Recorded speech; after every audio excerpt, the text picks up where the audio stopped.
जातो। हिंदू धर्मानुसार श्रावण महिन्याला आध्यात्मिक महत्त्व आहे।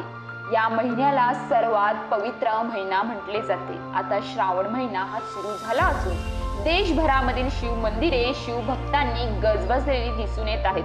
तर पालघर जिल्ह्यातील पालघर पूर्वेला पालघर मनोर महामार्गावर साधारणतः 9 ते 10 किलोमीटर अंतरावर चहाडे नाक्यापासून डाव्या बाजूला एक वाट आपल्याला या गावापर्यंत घेऊन जाते। ते गाव आहे कोकणेर। कोकणेर एक छोटे खाणी दुमदार गाव आहे। गावात शंकराचा एक पुरातन स्वयंभू मंदिर आहे। सुमारे 20-25 वर्षापासून हे स्वयंभू शंकराचे मंदिर अतिशय साध्या व लहान स्वरूपात होतं, परंतु आता हे मंदिर आपल्याला भव्य दिव्य स्वरूपात दिमाखाने उभा आहे।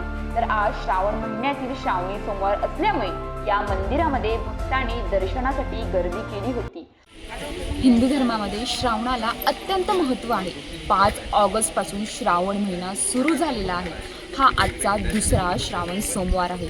ज्या दिवशीपासून श्रावण सोमवार सुरू झाला आहे तेव्हापासून सर्व जिल्ह्यामधील जे मंदिरं आहेत त्या मंदिरामध्ये भाविकांनी गर्दी केलेली आहे। तर आज आपण पालघर जिल्ह्यातील कोकणेर या ठिकाणी आलेलो आहोत। आपण बघू शकता का ह्या ठिकाणी दऱ्याखोऱ्यामध्ये वसलेलं महादेवाचं मंदिर आहे। दर्शन घेण्यासाठी भाविकांनी गर्दी केलेली आहे। तसंच मंदिराच्या बाहेर लहान मुलं फुलं तसेच बेलपत्र वाटप भाविकांना देण्यासाठी बसलेले आहेत। तर अशा सुंदर वातावरणामध्ये कोकणेर येथे महादेवाचं मंदिर वसलेलं आहे। मंदिराच्या बाहेर लहान मुलं बेलपत्र तसेच फुलं घेऊन विकायला बसले होते। तर महाशिवरात्रीला शंकराच्या मंदिरासमोर मोठ्या प्रमाणात जत्रा भरते।